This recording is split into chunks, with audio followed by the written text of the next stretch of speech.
என்னுடைய சகோதர சகோதரிகள் அனைவருக்கும் என்னுடைய பணிவான அன்பான வணக்கங்கள். மகாபாரதத்தில் கிருஷ்ணரோட கதைகள்லாம் நீங்கள் கேள்விப்பட்டிருப்பீங்க. கிருஷ்ணரை ஒரு திருடன் மாதிரி உருவகப்படுத்தியிருப்பாங்க. அதாவது அதில் உருவகப்படுத்தலை, நாம் சில சமயங்களில் சில பேரால் அப்படி நினைக்கப்பட்டுரும். கிருஷ்ணரை ஒரு திருடன்வாங்க, வெண்ணையை திருடினான்வாங்க அவங்க சின்ன குழந்தை பருவத்தில். அதே மாதிரி கோபிகள் குளிக்கும்போது அவங்க துணியை திருடிட்டான்வாங்க. ஸோ இப்போ கிருஷ்ணனை திருடன்னு அந்த கதாசிரியர் சொல்ல வராரா? அப்படி இல்லை. இதில் ஒரு மெசேஜ் இருக்குது. ஆனால் அதை கடவுளுடைய பக்தி உள்ளவங்க அதை புரிஞ்சுப்பாங்க. சில பேரால் அதை புரிஞ்சிக்க முடியாதவங்களுக்கு நான் இதை சொல்லிக்கிறேன். வீடியோ முழுசாக கேளுங்க. புதுசாக பார்க்குறவங்க சப்ஸ்கிரைப் பண்ணிக்கோங்க. லைக் பண்ண மறந்துடாதீங்க.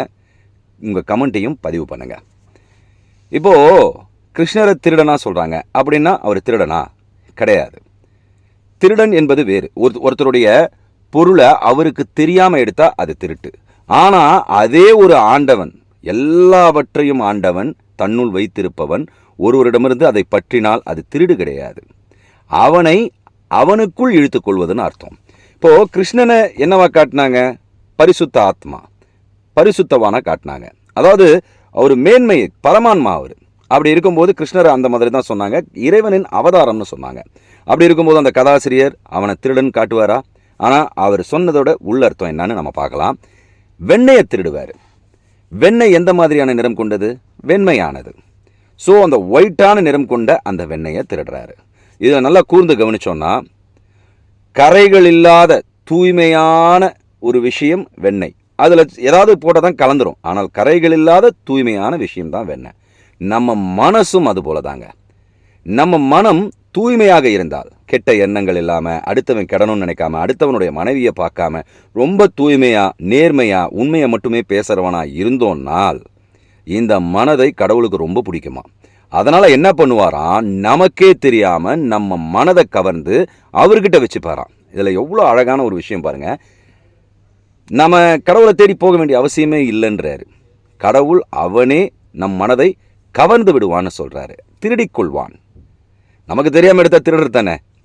ஸோ அது அந்த பார்வை. ஆனால் அவன் கவருகிறான். வெள்ளை உள்ளம் அவனுக்கு ரொம்ப பிடிக்கும். ஏன் காரணம்னா, அப்பழுக்கில்லாத மனிதர்களை தேடி தெய்வமே போய் நிற்கும் அவர் மனதில். நம்ம போய் தேட வேண்டியதில்லைன்னு இந்த ஒரு இடம். இன்னொரு இடத்துல பார்த்தீங்கன்னா, கோபிகைகள்லாம் குளிச்சுட்டு இருப்பாங்க. நல்லா ஜாலியாக குளிச்சுட்டு இருக்கும்போது மேலேருந்து கண்ணன் பார்ப்பான். இதை பார்க்கும்பொழுது பெண்கள் குளிக்கும்போது பார்க்குற திருடனா அவன்னு உங்களுக்கு நினைக்க தோணும். ஆனால் அதில் அந்த அர்த்தம் கிடையாது. அதே மாதிரி அவங்க குளிச்சுட்டு இருக்கும்போது அவங்க ஆடைகளை கவர்ந்து போயிடுவான், திருடிட்டு போயிடுவான்.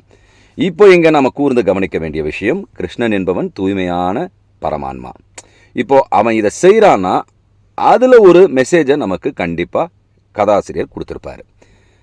கிருஷ்ணன், கோபிகைகள், துணிகள். இப்போ இதை எடுத்து பார்த்தீங்கன்னா, கோபிகைகள்ன்றது பக்தர்கள்.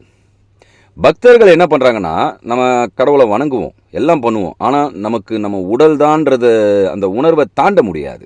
வழி தெரியாமல் தவிச்சுக்கிட்டு இருப்போம். நம்ம உடல் மனம்னு நினச்சிக்கிட்டு அதுக்குள்ளேயே ஒரு எல்லையில் இருப்போம். அப்போ என்ன பண்ணுவான் கடவுள் கருணையானவன், நாம் போட்டிருக்கிற துணி, அதாவது அகங்காரம், நான் தான் உடல், இப்படியெல்லாம் இருக்கிற அந்த துணி, அதை தான் துணின்னு சொல்கிறாங்க. வஸ்திரங்கள், நாம் தரித்திருக்கும் வஸ்திரங்கள். இந்த வஸ்திரங்கள் கோபம், பொறாமை, ஆணவம் இதெல்லாம் இருக்கக்கூடிய வஸ்திரங்கள். ஆனால் நாம் அவங்ககிட்ட பக்தி செய்கிறோம், இதெல்லாம் நமக்கு விட தெரியல. அதனால் முதல்ல என்ன பண்ணுவான் தெரியுமா, நாம் போட்டிருக்கிற இந்த உடைகளை நம்மக்கிட்டேருந்து திருடிடுவான். அதாவது கவர்ந்து விடுவான்.